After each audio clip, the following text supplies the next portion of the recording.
New setup check. Feels good.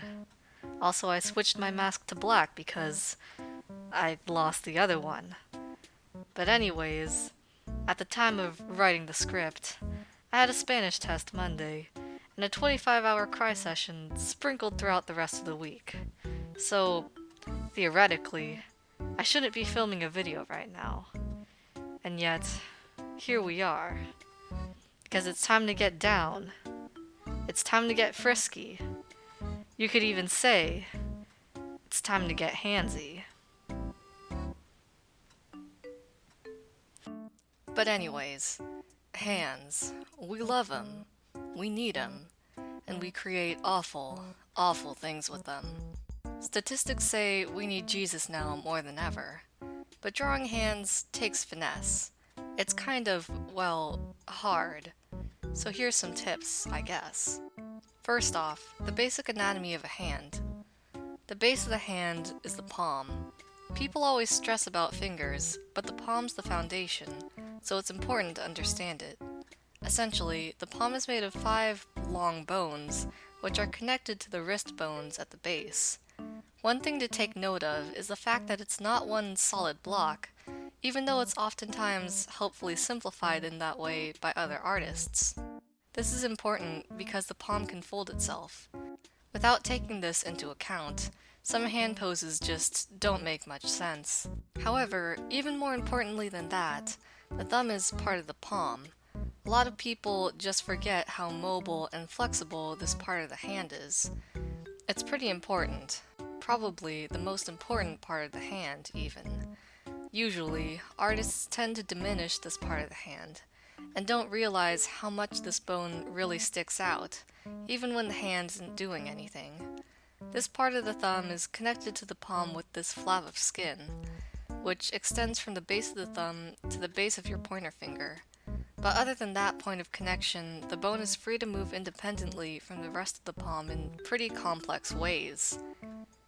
As for the part everyone dreads the most, your fingers have 2 joints, essentially. Or 3, if you want to count the base knuckle. At this point, I don't really know. But anyways, your middle finger is about as long as your palm. The pointer and ring fingers come up to about the middle of the 3rd section of the middle finger. And the pinky is as tall as the ring finger's 2nd joint. The first section of the fingers from the base up is the longest section, a little less than half of the finger. The remaining space on the finger is basically halved to form the other 2 sections. In some poses, it really is easier to just forget these last 2 sections are separate. However, you shouldn't forget that they can bend, because in some poses that 3rd joint is really important. Something also to note about the 3rd joint is that it'll never bend more than the 2nd joint. This is something that I find is an easy fix to make your hands seem more natural. And this is a bit of a pet peeve for me, since I see beginners do it, well, a lot of the time. For example, if your hands are clenched in this position, you'll see that the angle of the 3rd joint is less intense than the 2nd, pretty much always. As for the last main thing on the 4 main fingers, they subtly curve towards each other when they curl inwards. This is most notable in the pinky, however, the other fingers do it too, a bit. Now for the thumb. Aho, this fucker. The thumb is angled away from the entire hand at about a 45-degree angle. It tends to be thicker and stubbier. Instead of 3 joints, the thumb only has 2, the base knuckle and the 2nd joint. The nail bed is usually more wide, and the profile of the thumb is more pronounced than the other fingers. Unlike the other fingers, the proportions of the thumb are pretty intuitive because both sections are the same size.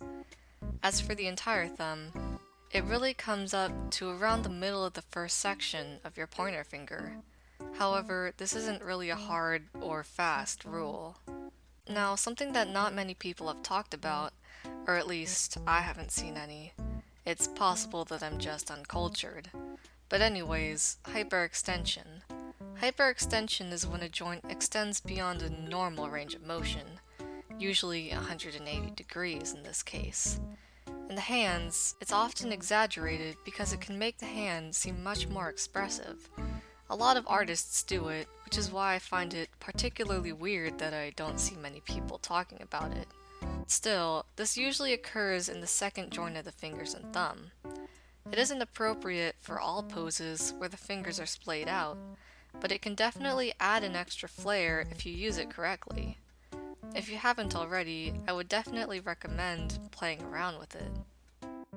Alright, I think that about covers the anatomy portion of this video. Yeah, I think that's it. Now, I think I'll talk a bit about general tips or techniques you could use for drawing hands. The first technique is a bit of a classic, breaking the hand into geometric shapes. With this technique, you use your limited creative ability to turn the palms and fingers into a bread slice and baguettes, respectively. Excellent use of food and 10 out of 10 would recommend.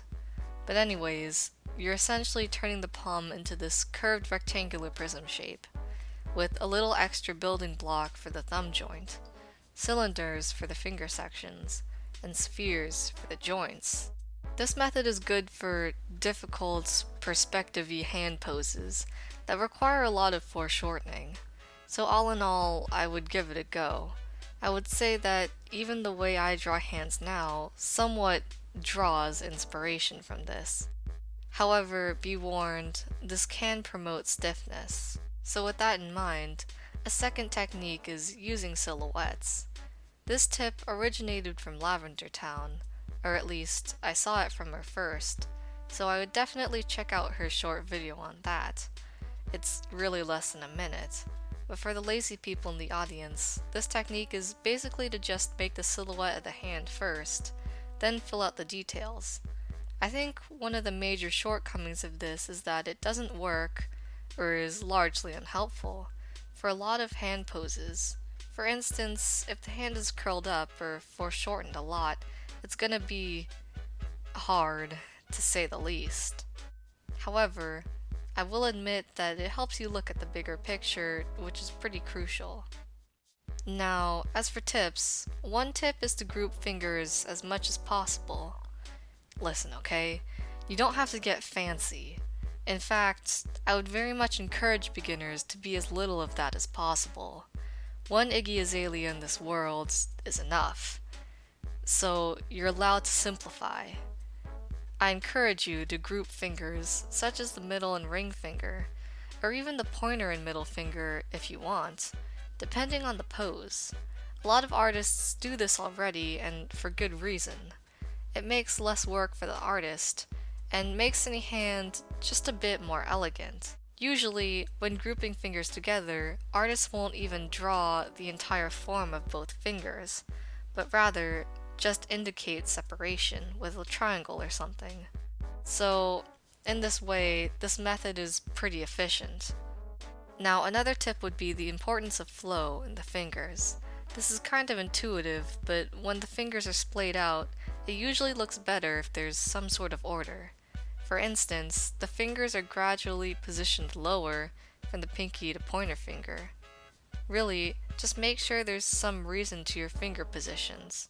If the line between the fingers is going up and down willy-nilly, it might look odd or tense. Of course, there's a time and a place for that, but it's not always the desired effect. So, using this method of creating order in your hand poses can be helpful.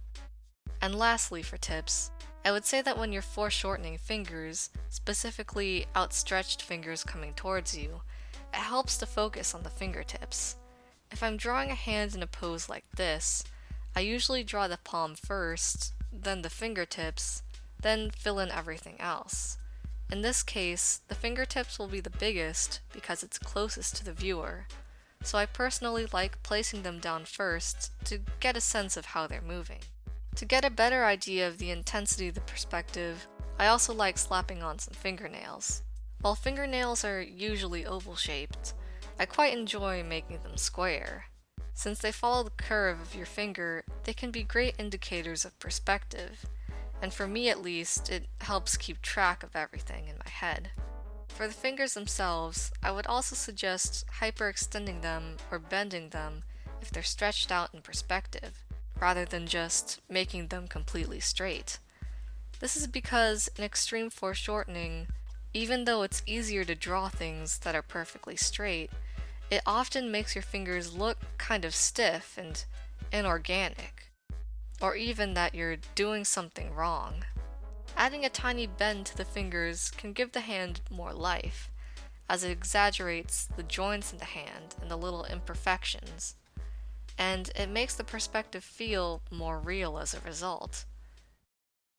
Phew, okay. Now, to end this video, I want to talk a bit about a certain pet peeve of mine. Quickly, of course. This is only my opinion, but sometimes I really feel like it's a missed opportunity. This pet peeve is honestly making the fingers too sausagey or too straight or uniform. It's something I see all the time and kind of feel odd about pointing it out. As an art connoisseur, I'm aware that it can be your style, and you live your best life, girl. However, my problem is that this stylistic choice is usually attached to the mistake of your hand lacking form or being stiff. As much as I hate to admit it, there's usually a correlation. To fix this just means studying more hands in the long term. But in the short term, one way to help this is to make sure that your shapes aren't too uniform. Just as hands in real life have planes and bumps, the shapes you use should be a combination of curved and straight, and they shouldn't be symmetrical. For me, the way I've always tried to sidestep this issue is by exaggerating the joints in the hand. And alright, that's pretty much it. I don't have any quips to end this one. I just hope more than 10 people watch this. Good night, everyone.